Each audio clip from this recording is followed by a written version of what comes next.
Seorang pria ingin menjauh dari hiruk-pikuk kota. Dibutuhkan 8 kontainer dan ratusan ton baja untuk membangun kastil abad pertengahan yang membuat iri. Ini bukan hanya kastil dengan menara yang mengagumkan dan kamar tidur dengan pemandangan yang tidak terhalang, tetapi sebagai sebuah kastil, ini tidak kurang dari sebuah villa. Tidak ada yang namanya kolam renang. Berkat tangki air yang sudah jadi, Billy hanya perlu melakukan beberapa modifikasi untuk memastikan privasinya. Dia berencana untuk membangun kolam renang gua di permukaan tebing. Pertama, Billy membuat cetakan gua menggunakan tulangan dan papan kayu, dan kemudian menggunakan rasio emas dari beton berukuran 42. Lalu dia menuangkannya ke dalam cetakan di semua tempat yang tepat. Setelah mengeras, panel-panel itu bisa dilepas.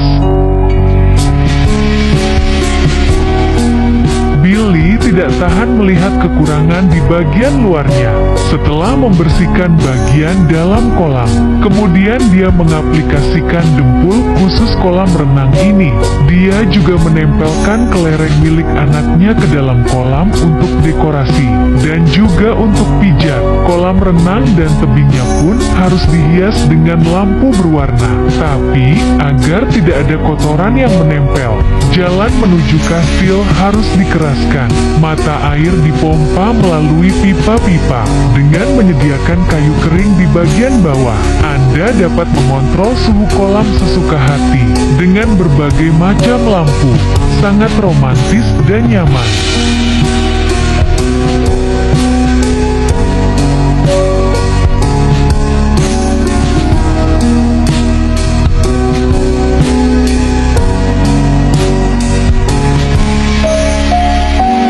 Tapi untuk mencegah orang asing masuk ke kastil, Billy akan memasang gerbang di lantai pertama. Saya pikir dia adalah seorang tukang las terkemuka. Aku tidak menyadari bahwa dia adalah seorang tukang kayu terbaik. Hanya dalam beberapa jam, Billy memiliki panel pintu di tangannya. Tapi sebelum itu bisa menjadi pintu.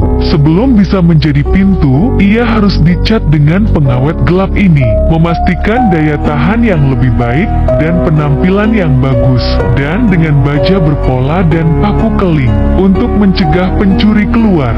Setelah gerbang selesai, pintu baja bisa dibelah menjadi 2, sehingga Anda dapat meninggalkan area bingkai di tengah, sehingga bisa dipasang dengan daun teratai. Tentu saja, sebagai kastil, gerbang harus memiliki gaya yang sama dengan menara pengawas. Tapi Billy kembali ke tebing dan mengumpulkan banyak batu dan menyemennya ke pintu baja.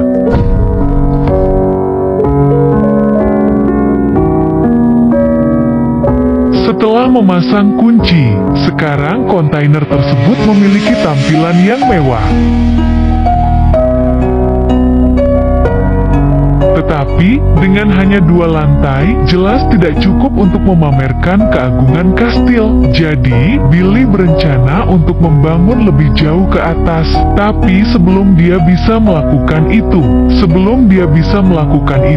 dia harus mengelas tepi di sekeliling bagian luar kotak, dan kemudian mengelas pipa baja sepanjang lengan untuk membuat penyangga diagonal segitiga.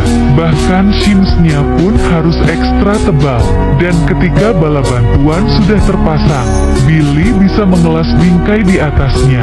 Tabung-tabung baja tersebut adalah kolom-kolom penahan beban, balok I untuk balok-baloknya. Bahkan jika angin puting beliung datang, tidak ada gunanya. Puas, Billy melanjutkan untuk membangun platform lantai 3 dari papan lantai, sebagai titik tertinggi dari kastil. Ia berencana mengubahnya menjadi kamar tidur mewah dengan pemandangan, berkat alur yang telah dibangun sebelumnya. Jadi dia hanya menempelkan papan lantai dan selesai. Dan kemudian dia membangun rangka atap dari balok I. Sebagai seorang ahli renovasi, atap segitiga dengan pengelasan sisik ikan, kami mencari stabilitas. Dan untuk bukaannya, Billy harus mengelasnya dengan baja berpola. Dan untuk wadah yang tidak rata, dia menggunakan tulangan untuk membuat kerangka dan mengeraskannya dengan beton. Tapi untuk mencegah wadahnya runtuh, itu harus didukung oleh papan kayu di bagian bawah. Setelah pengerasan lantai 3, saatnya memasang atap di kastil.